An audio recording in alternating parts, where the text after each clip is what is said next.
anak sa lalaki. Sige po kaya. Kwentuhan mo nga ako tungkol sa sarili mong pamilya. May anak na po kuya. Pangalan po niya Aiden Sigal. 1 year old po siya. Kamukha ako.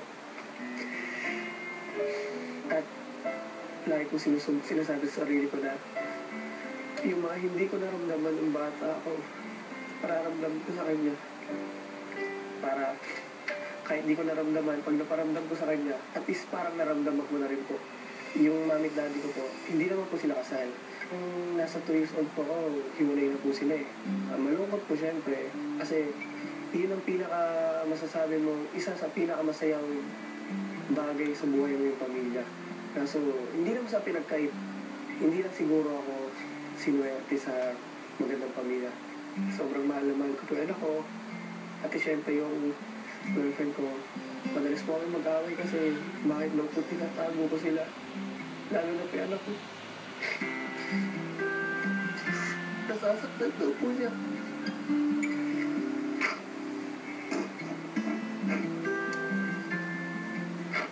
Totoo ba yun? Kasi kuya, kaya ako po tinatago syempre. Nag-uumpisa pa lang po ako sa showbiz. Kailangan ko po itago sila. Pero hindi naman po nahuhulugan na kinakaya ko sila. Sa totoo lang po yan. Sobra ako proud. Na may anak ko. Kasi biyaya siya sa akin eh. Tsaka mahal na mahal ko po.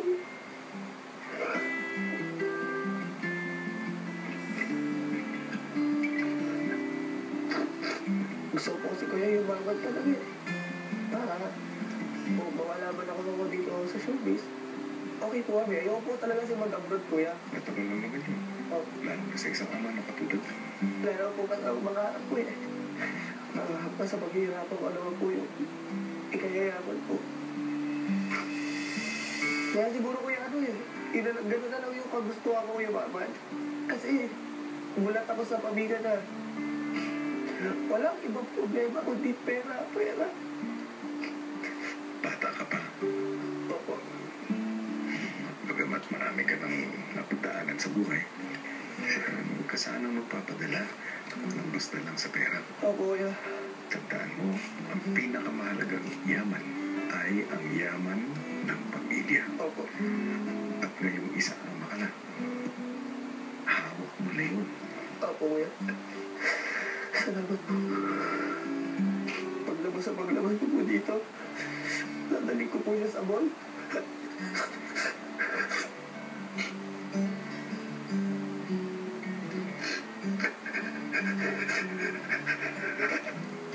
Bakit sinaplano mo na ito? Ako, nagigilty po ako eh. Nakabila ako sa sakyan. Kain ako sa labas. Pero yung anak ko, hindi ko may labas eh. Ako kasi siya ako, kuya.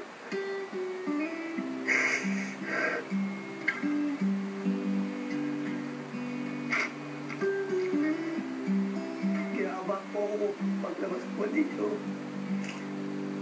Hashtag sa baba ko. Sabi ko, hindi ba't po ako sumikat? Okay na po. Huwag niyo na po ako alisan ng trabaho. Kailangan po ng trabaho talaga.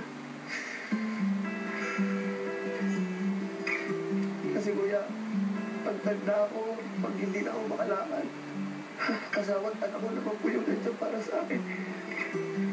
Hindi po ako iniwan eh.